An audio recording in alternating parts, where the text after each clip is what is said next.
สบายดีมีหลายคนเขียนมาถามเกี่ยวกับการไปวิปัสสนาก็เลยอยากมาเล่าให้ฟังสำหรับคนอื่นที่อาจจะสนใจคือกันเนาะการวิปัสสนานี่แมนการปฏิบัติธรรมตามคำสอนของพระพุทธเจ้า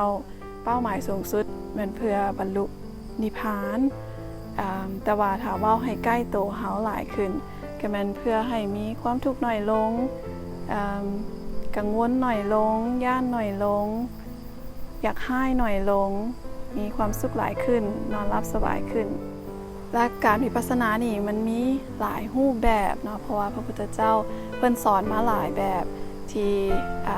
เหมาะกับความมักของ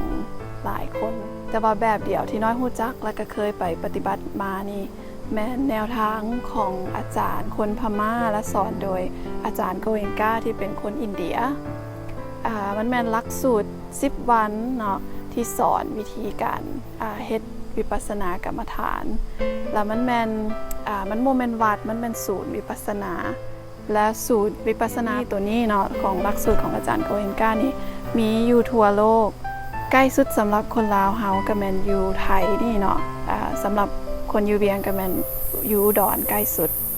และสำหรับการปฏิบัติเนาะแม่นเพิ่นสอนตามคำสอนของพระพุทธเจ้าเลยคือมีศีลสมาธิและก็ปัญญาศีลแมนซิดไมทุกคนจะต้องได้ถือศีล5เนาะคือบอฆ่าบอหลักบอตัวบอประพฤติผิดในกามกินเหล้าเมายาและซิดเก่าที่เคยไปปฏิบัติอย่างหน่อยเทื่อนึงแล้วมันต้องได้ถือศีล8เพิ่มขึ้นมาอีก3อันคือบอกินข้าวแล้งบอเต้นรำทำเพลงบอแต่งตัวเอย่องแล้วก็บอนอนบอนที่นุ่มสบาย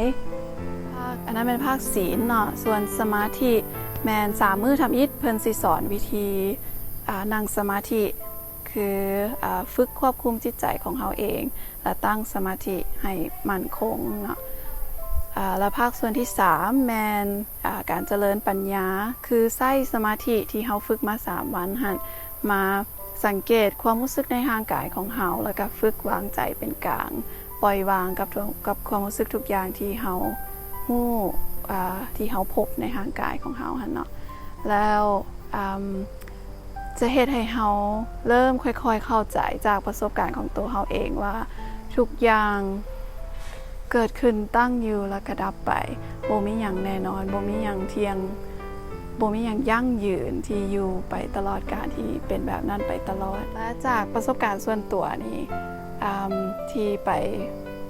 ปฏิบัติวิปัสสนามาได้3 เทื่อแล้วเนาะอันนั้นเริ่มเป็นเวลา2 ปีละตั้งแต่เริ่มปฏิบัติเทื่อทำอิฐมันแมนมันโบแมนการไปพักผ่อนนะใน10 มื้อมันค่อนข้างยากหลายทุกครั้งที่ไปก็ยังรู้สึกยากคือเก่าเทื่อทำอิฐที่ไปกลับมายังคือว่าโอ้สิบ่กลับไปอีกแล้วอันนั้นยากเหลือเกินแต่ว่าหลังจากกลับมาได้ปีหนึ่งแล้วรู้สึกว่ามันมีอย่างดีขึ้นอยู่ในตัวเราเลยรู้สึกว่าอยากกลับไปอีกแล้วก็กลับไปอีกเทื่อที่3แล้วเนาะเทื่อล่าสุดคือยกตัวอย่างประสบการณ์อันหนึ่งคือปีกายนี่เนาะตอนช่วงนี้เลยช่วงเดือน8 เดือน 9นี่เลยน้ำท่วมเฮือนอยู่นี่เลยท่วมขึ้นสูงเข้าในเฮือนประมาณกายของเขาเฮือนหากระเห็ดแล้วหากระย่ายเขามาอยู่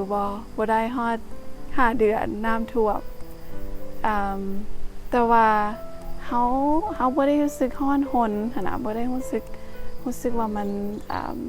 ปัญหาใหญ่หลวงเขาก็แค่ถ่าให้น้ำมันลงแล้วก็จังค่อยแก้ไขมีปัญหาอย่างเราค่อยแก้ไขน้ำหลังเวลาน้ำมันลงแล้วทุกอย่างก็ผ่านไปด้วยดี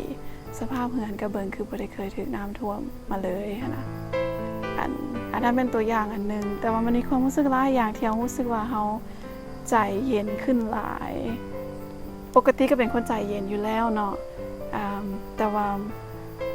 มันทางในมันยังมีฮ้อนอยู่ทางในค่ะนะแต่ว่าหลังจากไปปฏิบัติธรรมมาแล้วคือรู้สึกว่าแห้งปล่อยวางได้หลายขึ้นบ่ถึงขั้นที่แบบได้ดีหลายแต่ว่าเขารู้สึกว่าเขาดีขึ้นในตัวเองนะ ก็เลยกลับไปอีกแหละแล้วก็ยังมีแผนสิกลับไปอีกอยู่และดีใจที่พ่อกับแม่เพิ่นก็ปฏิบัตินำแล้วก็เฮ็ดได้เพิ่นเฮ็ดได้ดีกว่าเฮาอีกเพิ่นปฏิบัติทุกมื้อนะแต่ว่าที่เว้ามาก็บ่แม่นเหมาะสมสำหรับทุกคนเนาะบางคนไปแล้วก็บ่มักก็มีแล้วก็บ่กลับไปเฮ็ดอีกแล้วก็บ่ได้ผลประโยชน์หยังจังค่อยว่าพระพุทธเจ้าเพิ่นจังค่อยสอนหลายแบบอะไรอันนี้ก็เป็นวิธีหนึ่งถ้าใครสนใจก็เข้าไปเบิ่งในเว็บไซต์เพิ่มเติมเนาะข้อมูลบางเทื่ออาจจะเป็นอย่างที่อยากจะลองเฮ็ดเบิ่งนะถ้าบ่มักแล้วก็จังค่อยลองวิธีใหม่มื้อนี้ก็มีแต่อยากมาแชร์เท่านี้เนาะ